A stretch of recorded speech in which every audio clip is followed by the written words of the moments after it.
are lots of hand exercises we can do so that getting more relaxed in our hands allows us to be more relaxed in our bodies. But let's look at our first slide now, because it's important that first of all we think about children.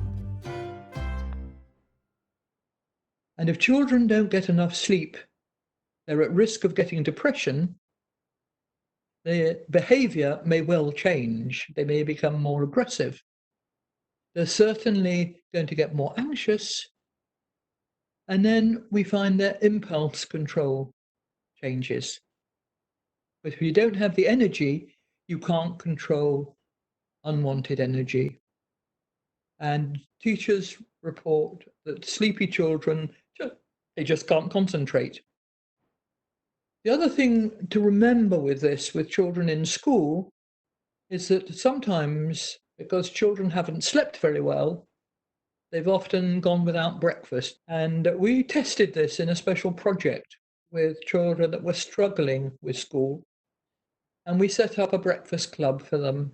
So they used to come and eat, and then we would do some work. And the difference in concentration span and impulse control and lesser aggression was amazing.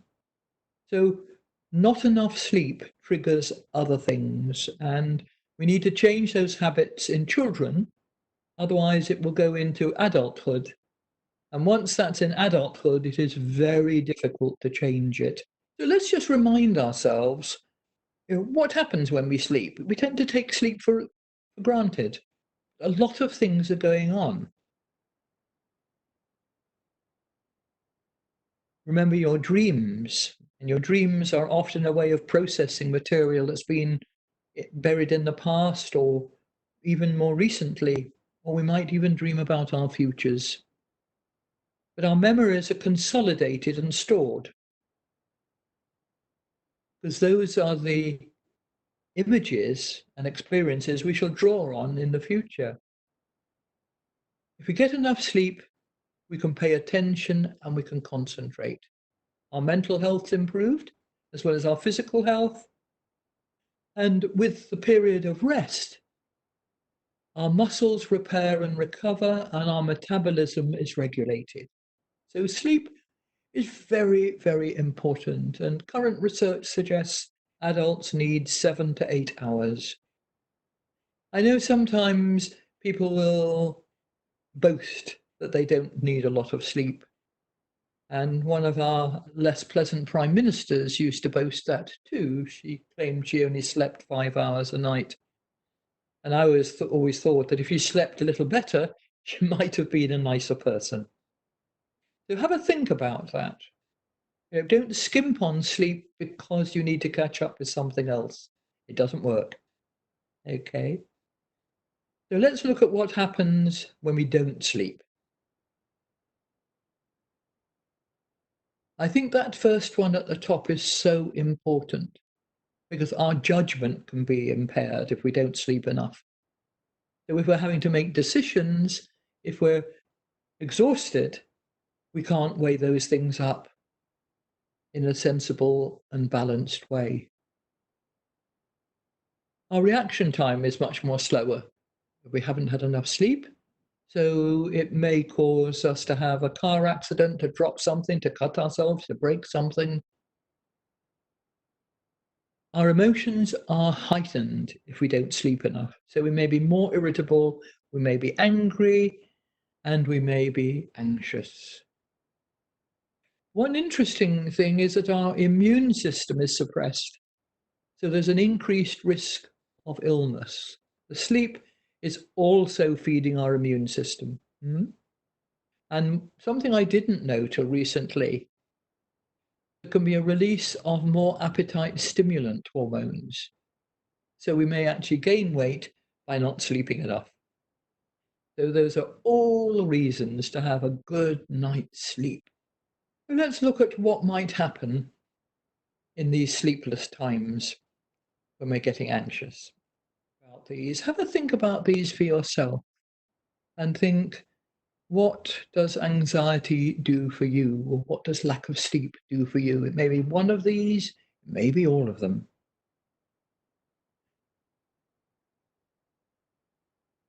When our children get reports from school, their performance has decreased, and there's concern. The first thing to look at is, are they sleeping enough?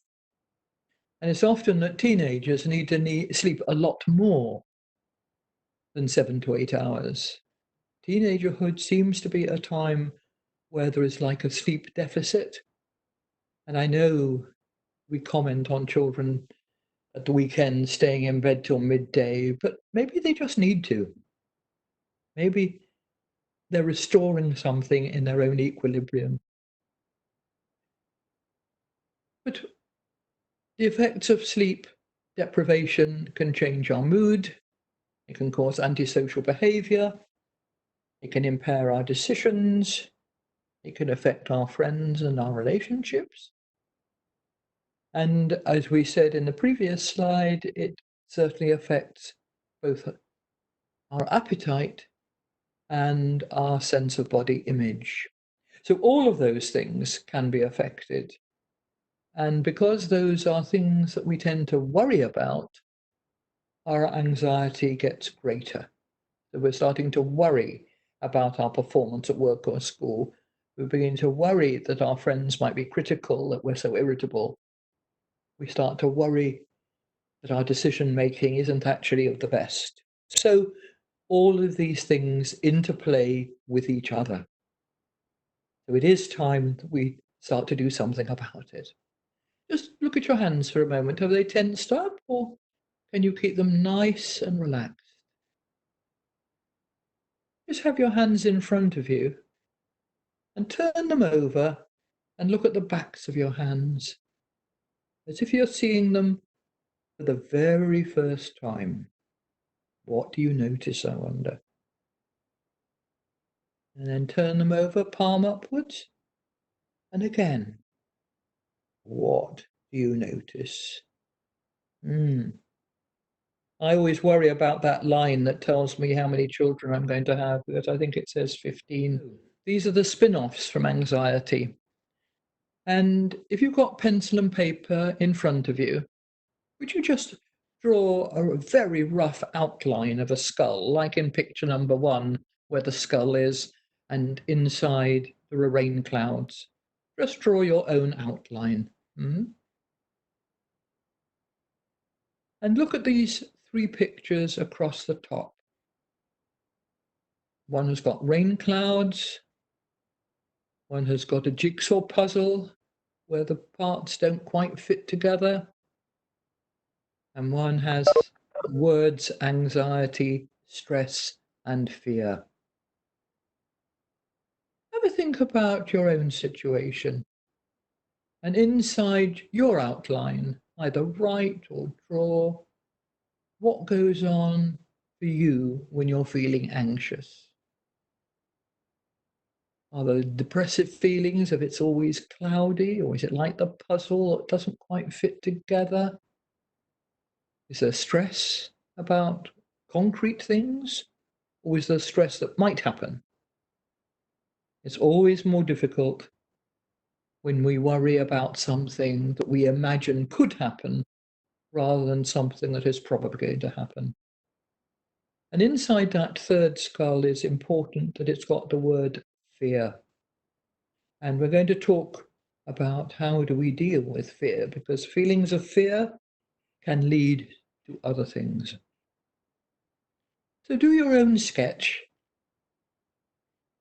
of your brain and what you feel goes on inside your head when you're feeling anxious.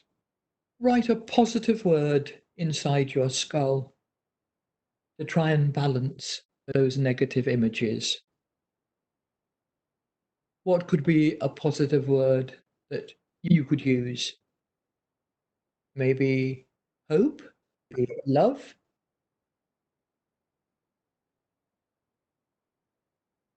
Think of something, a positive word to put inside your own image of your skull. Okay. Now, when we do these exercises, they're all exercises you can do with clients or to help people, whether you're working with groups or whether you're working individually. People that have worked with me with embodiment, projection, and role will recognize that the first exercises with our hands are very much embodiment. And now drawing our skull with the feelings inside is very much projection. The E and the P. So we're going to look at how we can use techniques from neurodramatic play and from embodiment, projection, and role. Okay, continue breathing in through your nose now and blow it out through your mouth. And breathe in through your nose and blow it out through your mouth. And this time you're going to breathe it in and hold it while I count. Breathe in. 1, 2, 3, 4, 5, and blow it out. Great. Okay. Let's look at some more exercises with our next slide then. Those of you that have been studying neurodramatic play, either in live courses or online with me, will recognize these different aspects. The sensory play, the messy play, the rhythmic play, and the dramatic play. And we're going to think about those aspects of play directly in relation to anxiety. When we are anxious, much of our sensory experience disappears. And we find we've lost sight of things, we've forgotten what things sound like, we've forgotten what things taste like and smell like. Anxiety destroys our senses. And one way to deal with anxiety is to immediately start getting in touch with our sensory system again. So, for example, if you have the opportunity to have some sweet smelling flowers, say like lavender, for example, or a pansy plant, whether you've got those around the house or whether you can grow them in your garden, flowers that smell very special are very good to combat anxiety. So unless you have allergic reactions to flowers, think about natural perfumes, not chemical perfumes, and not chemical perfumes that call themselves natural, because that's a contradiction. That doesn't exist. It's nonsense. But plants from nature that you like the smell of, have those around you. And you could also, for example, have a jasmine plant in your room, but you could also drink some jasmine tea, which is very refreshing. So even your sense of smell can be reactivated very quickly. Now, what about your sense of touch? Could you put your right hand on your left shoulder and your left hand on your right shoulder?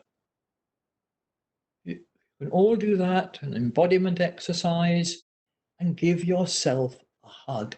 Come on, a real squeeze. Something else that will make a big difference to anxiety, because it's both hugging, but it's also touching. And think about the clothes you wear. Do you wear anything made of silk, for example, or of velvet? When I was working with older people, we started asking our friends to knit very knobbly little blankets. So they would do ordinary knitting and then they'd create a bubble and then they'd create a little pocket and things like that to make just little blankets to go over people's knees so they could actually touch interesting textures and play with different aspects, and they could put things inside the little pockets and so on. So anxiety can exist at every age group. And for older people, do remember that they can get even more anxious because sudden changes, sudden losses, being put in homes and so on. the anxiety cycle could start all over again. Still thinking about sensory play. We thought about the smell, we've thought about the touch. And don't forget, in touch, you can do things like using some lovely hand cream. This morning, when I was thinking about this talk, I came across some rose hand cream and realized I hadn't used it for a long time. So it's still there, the smell of roses on my hands. Taste as well can be stimulated. What are your favorite foods? Do you have a favorite food from childhood? It's quite interesting what happens to us if we allow ourselves to go back to childhood and have something that we used to have then. Okay, there could be a lot more we could think about in sensory play, but let's go on to the messy play. All this again is to do with anxiety. Now, a lot of anxiety, interestingly enough, is about mess. We're not clean and tidy enough. Our house isn't clean and tidy enough. Our children aren't clean and tidy enough. Quite interesting when we think about it. And does it really matter if we're a bit grubby? Encourage our children to play with sand, to play with earth if you have a garden or a window box or even a big tub in the house. Because messy play in terms of health, quite apart from anything else, helps the immune system. So playing with earth, playing with mess and stuff that isn't totally clean is actually very good for us. Okay? And different sorts of messy play can be done with finger paints, with flour and water, all of those things. So allowing messy play or encouraging messy play will slowly decrease the anxiety about keeping clean and tidy. However, there's something important in here because for a child, or indeed a grown up, who has always got used to being very clean and tidy, to plunge them into messy play is actually quite cruel. So we need to think of how we can make a mess in different ways. For example, I use the Duplo bricks, which are like large Lego pieces. So children can work with them fine. They're large enough, even tiny fingers. They can put all these separate pieces of Lego, these bricks together. Okay. Now, rhythmic play, this is very important to think about because most of the time our life is in a rhythm. Yes? Just find your own heartbeat for a moment. Could you find your own heartbeat and see is it beating at its normal rate or is it faster than usual? Okay. So your day-to-day heartbeat dictates your own rhythm of life. When people get anxious, usually their heartbeat starts to increase.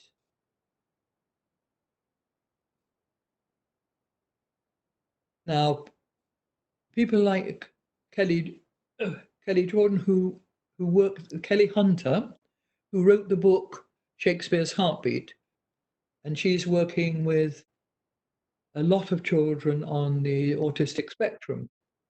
She uses rhythm and heartbeats to actually regulate their mood, and she is extremely successful. Um, any of these subjects can be followed up later by emailing me if you don't think to ask a question at the time. And the other thing, dramatic play, the fourth arm of neurodramatic play. Dramatic play is interactive. You interact with another person. Small toddlers interacting with mothers. Now, children who are left for very long periods of time on their own or are given a screen to keep them quiet don't develop those interactive skills that they would have with a person. Interacting with somebody else, again, reduces anxiety.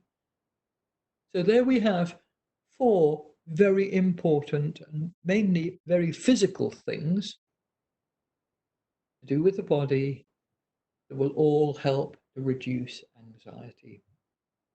So what we're thinking of doing is using NDP and EPR, that's neurodramatic play and embodiment projection role, to change thought patterns.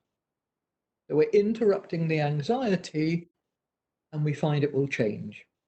And through changing the physical and the internal images that have built up. Usually anxiety starts by feeling anxious about something out there. But slowly and slowly, if we don't interrupt it, it is internalized. And we have all these difficult images in our heads that we don't know how to deal with. We have the 3 different states. On the outer circle, if you look, neurodramatic play.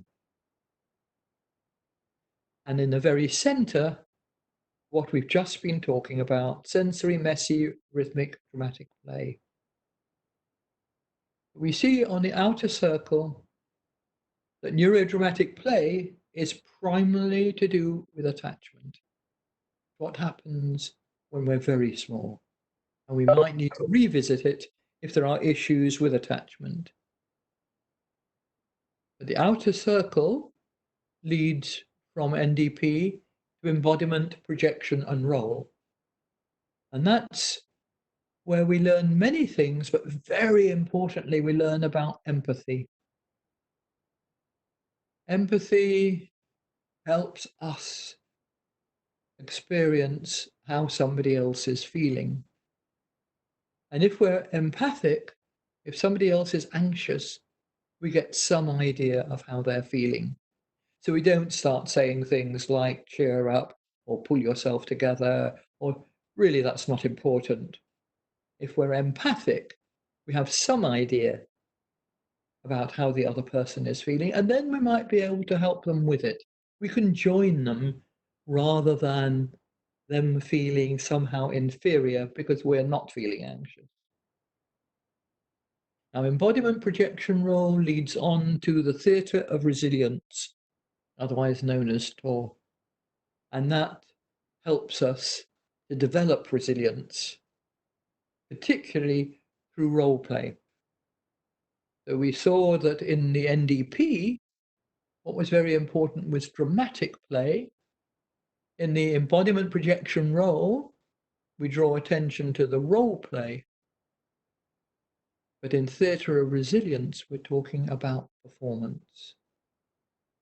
And by performing, whether it is a story that we've made up, whether it's a play written by somebody else, however we perform, we are developing our resilience and we're processing things that have either gone on in our own lives, or I always come back to Shakespeare. Shakespeare's understanding of human beings is quite remarkable. And all the feelings that we might find difficult, anger, revenge, jealousy, envy, all these things we can find in Shakespeare's plays. And perhaps by working with those plays or extracts or roles from them, we can get better understanding of ourselves. Because we're going to look at now how can we practically deal with these issues. And I'm going to give you a little formula known as the 7 Bs. Okay? So let's look at the first B. We've already practiced it. We breathe. And by breathing, it not only relaxes us, it helps us to focus. So remember that when you breathe, you focus. When you're anxious, your breathing gets very tense and very shallow. Okay, so that's B number 1. B number 2 leads on. It's what I call bounce. And if you just put your hands together and just clap them and let them come apart again, it's a sort of bounce in order to get into some energy. Can you just try that? So having done your breathing, just with your two hands, bounce them to make some energy. And again, bounce. Great. I think bounce is such a good word to remind us to develop our energy. Okay, number 3, B number 3. We're talking about breaking old patterns. So by breathing and developing that energy, we can start to be in a new pattern rather than keep repeating old patterns, particularly old patterns of anxiety. B number 4, nevertheless, we have to set borders, because if we don't, this bouncing energy will just go anywhere. So we focus through our breathing, we've developed this bouncing energy. One way of developing that, by the way, is if you have a solid ball, not a tiny one, but the size of a football, and just run around the room bouncing it up and down. You'll develop some more bouncing energy, but it has to have limits. So B number 4, borders, is very important, and particularly when we're working with children. B number 5 is the burst. If we can bounce, we can burst, because we can burst into creativity. And if you have got pencil and paper there, that's fine. Would you just do some scribbling? If you've got colours or just a pen or a pencil, start to scribble. Don't think about the scribble, just scribble. Scribble, scribble, scribble, scribble all over your piece of paper. That's your first burst into creativity. Okay, stop scribbling. Now, you've got all sorts of little spaces in that scribble. Start to fill just some of them in a little bit. You've got colours, you can fill them in with colour, or just fill them in with your pen or pencil.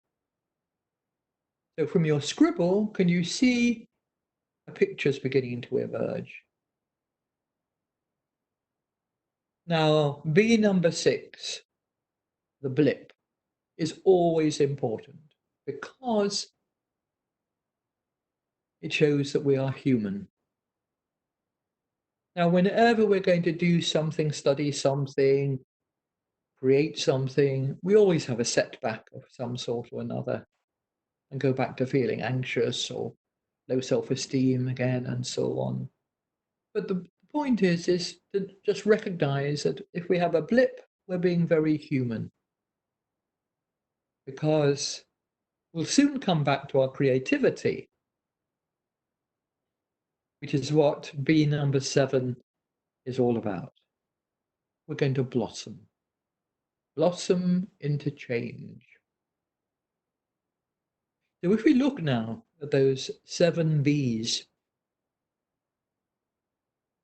working very much with the body, with the breath, the bouncing, helps us to burst into creativity and eventually to blossom into change. So have a think about those 7 points of how they can be used developmentally to help you and your clients break out of an anxiety deadlock in a way, because anxiety holds on to you, it keeps coming back. And remember, we did a little exercise with the hands, but anxiety can be felt in many different parts of the body. It can affect our stomach. Often when children come into therapy, they say, my stomach hurts. And that is quite an important place to start. Why is the stomach hurting? Many children don't have the words to really describe what is going on for them. but my tummy hurts is one way.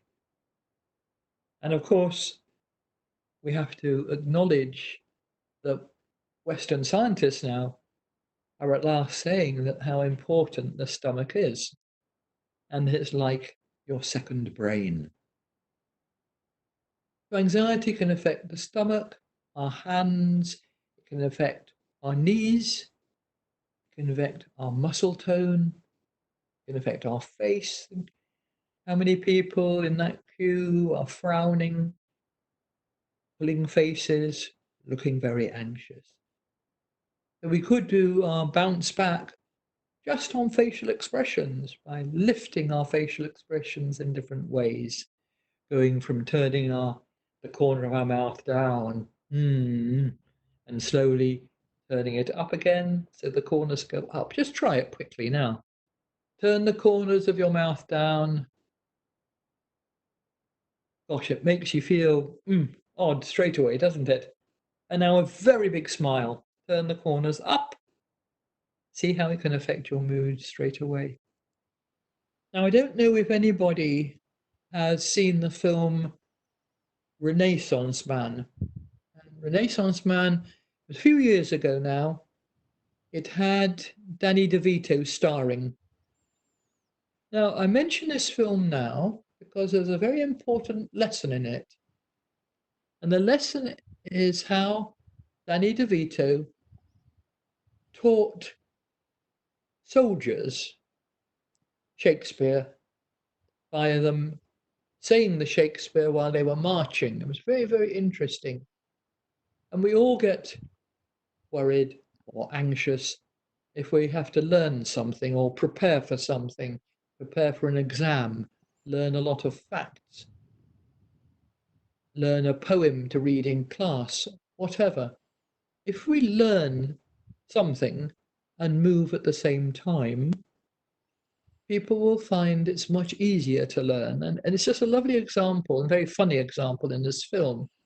Because he was sent to teach the army English and literature as a punishment for whatever. I can't even remember what he'd done, made a mess of something. And he found it very hard going until he combined their marching with their learning. So try and see the film if you can. But it's something to think about when you have to learn something or when a child has to learn something and is very anxious. If they can dance and learn it, or jump and learn it, or move, or walk, or march, all of you will find it very much easier to learn. And it's a very good way of stopping us getting anxious about learning.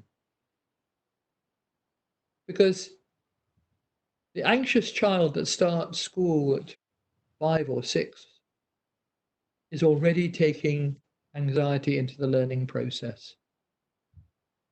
Already they are at a disadvantage at remembering. Maybe they're anxious because they've got to do well, high expectations from people.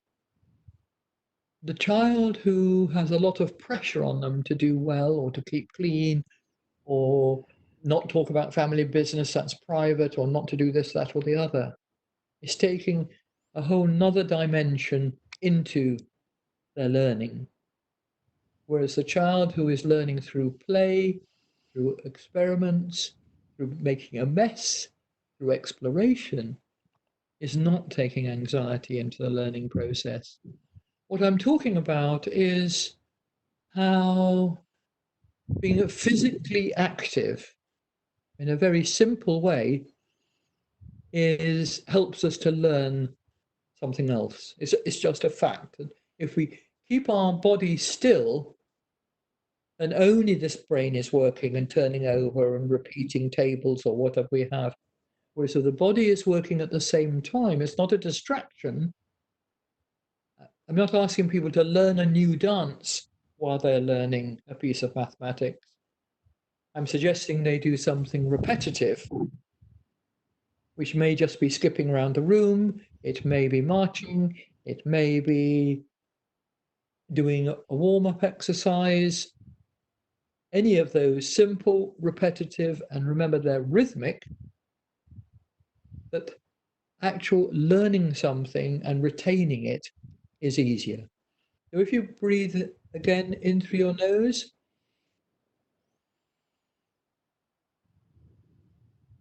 and blow it out through your mouth, and in through your nose, blow it out. That if ever you feel anxiety coming on, that is the thing to return to immediately. And it's something you do quietly, whether you're sitting in the classroom or like now, whether you're sitting at home and there's less of a range of activities you could do, always go back to basic breathing. That really does help. Okay. Now, as you breathe in this time, you're going to hold it while I count, but then as you blow it out, I want you to imagine that that breath is going out in waves rather than in a straight line. So using your imagination, using the right hemisphere of your brain, breathe in through your nose, hold it, 1, 2, 3, 4, 5. Now blow it out in wavy lines. Just watch it going up and down as you send it out. Did you find your chin started to move? That's the interesting thing. When I ask you to picture wavy lines, we tend to give a physical response as well. So we're going to the waves. It doesn't matter. The important thing is that we have this idea of curves. Because the next point I want to make about anxiety is it's very spiky. It's pointed. And the more we can develop waves and circles and things that are round rather than straight, again, it softens the expression of the anxiety. I'll share with you another technique. This would be for teenagers and young adults.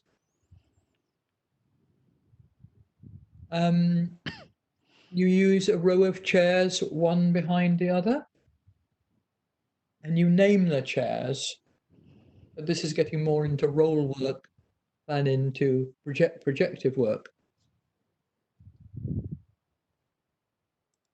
And so I do it with 7 chairs, one behind the other, and chair number 7 is furious.